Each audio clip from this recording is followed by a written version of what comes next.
welcome to our third YouTube exclusive segment for this week. I am still joined by my friend Joe. Oh, so you still doing good, Joe? I mean, we're chugging through these, aren't we? Heck yeah, I'm doing great. I'm just ready to go ahead and do this podcast, this YouTube exclusive here. Yeah. So with this YouTube exclusive, as you know, we discussed on the podcast, we talk about Raw, SmackDown, and Impact from this week. Well, we kind of failed to mention about Fastlane, so I wanted to do a YouTube exclusive and cover the pay-per-view and kind of what were your favorite moments and just kind of your overall opinion of the pay-per-view. And with it being a YouTube exclusive, we really don't have any time limitations, so I kind of wanted to just give your thoughts. What was the best match of Fastlane? Well, let me get you the rundown, okay? So far, the best match of the night, obviously, is the main event. I liked it because Daniel Bryan and Roman Reigns definitely showed off what they could offer. Plus, you know, they fought their butts off to try to be in the main event at WrestleMania. You know, they went back and forth. You know, it was too close to call either way.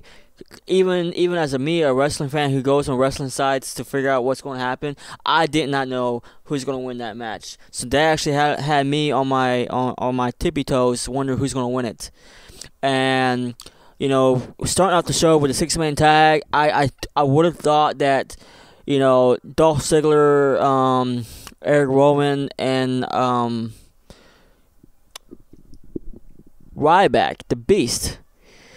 You know, the big guy, you know, I would expect them to win that match because they really needed to win that match. Instead, it was the Authority wanted.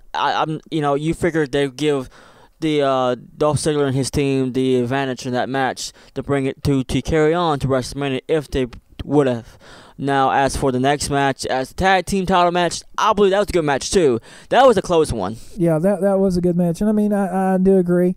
With the booking of the first match, Ziggler and them should have won, especially what happened the SmackDown prior, or with them getting beat down at the end of the show. I really felt Ziggler and them should have won, so I agree with you. And I agree, the main event, obviously, between Roman Reigns and Daniel Bryan was a great match, and that's the real reason I was tuning in the Fastlane, and I think a lot of people tuned in the Fastlane, was just to see if they were still going to go with Roman Reigns, or if they were going to let Daniel Bryan go against Brock Lesnar. So, I mean, and I do agree. So, I mean, you want to continue with the whole tag title match and just the rundown? I mean, the tag title match was good because it was back and forth. I mean, they're Tyson Kidd. I never thought, you know, he put a good match out like that. You know, it was a back and forth situation. Cesaro, he did a good job with his tag team partner. You know, the Usos.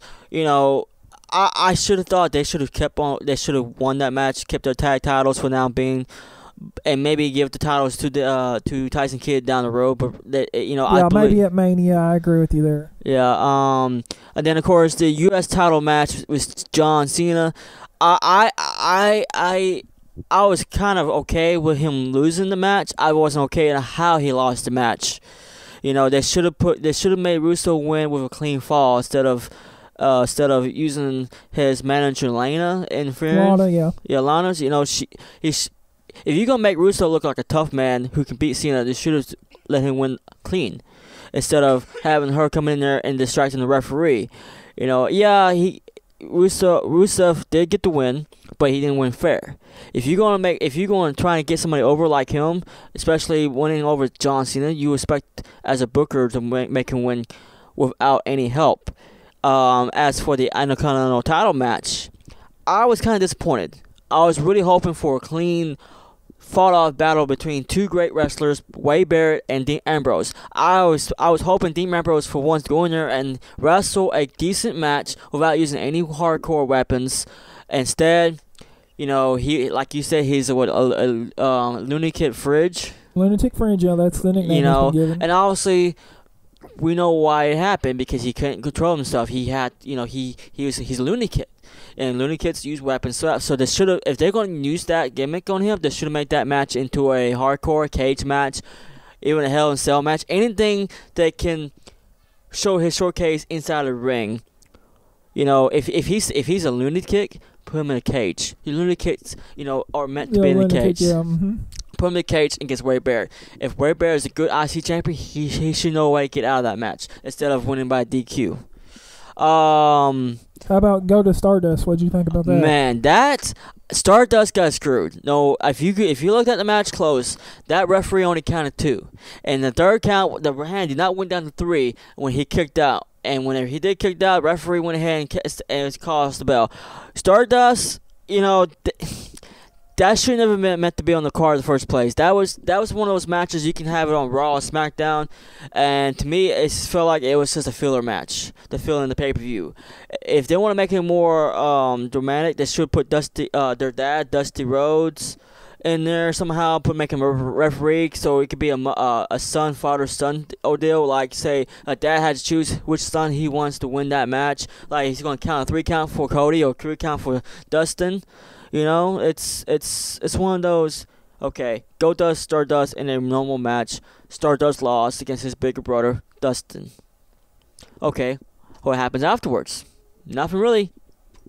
Yeah, and I mean, I do agree. It was kind of a weird finish to that match, and I think what they're doing with that match is they purposely did that finish so that we could see a rematch at WrestleMania. Goldust has been lobbying for this a match against his brother at Mania for years now, so I'm glad it actually looks like it's going to finally happen, so I'm happy about that. Which, I hate to say this, but WrestleMania, it's known for 4 hours, right, Robert? Yeah, you're correct on that. Okay, and every year so for the past 4 or 5 years, they have one match pre-WrestleMania, meaning they have one match before the actual show. And I hate to say this, but I believe that will be the match. It will be Goldust versus Stardust to be the pre-match before the actual WrestleMania. Yeah, the pre-show match. Yeah, so I mean, even though it is on the main stage, on the grandest stage of all, but it's still not on the pay-per-view itself. So it's kind of good for WWE put them on the WrestleMania card, but it's not really on the card itself. So when you go out there and if you don't have the WWE Network, which is $9.99, which go ahead and get it. It's a good deal. Free pay-per-views and free exclusive content from WCW, ECW. Go get it if you have to. I'm rooting for that all the way. Go get WWE Network because you'll be able to see the pre-shows. But if you don't have WWE Network, you won't. If you get the regular pay-per-view on regular cable for $60 a show, you will not see the pre-match, and you will not see the Stardust and Goldust and Stardust match, and that might be Goldust's final match. So I recommend go get it because you not only get the pay-per-view, you get the pre-matches too. Yeah. So I mean, I do agree. So what's your thoughts on the whole Bella Page match that happened at Fastlane? I mean, the Divas. I would say I love that match. I mean, Paige, in a way, I think she should have won that match. Nikki Bella, they should have. Personally, if I was booking the match, I'll put a 3-way dance: Nikki, Brie, and Paige. I mean, and he recently you see Natalya and Naomi into it. I hope in this year WrestleMania, like last year WrestleMania, they had the women's title or the Divas title online for all the Divas.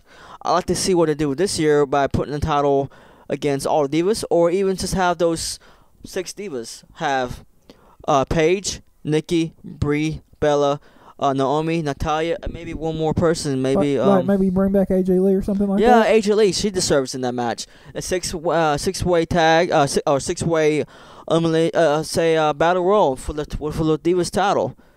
Or make it a lumberjill match. Have some Divas outside the ring with them inside the ring. Who knows?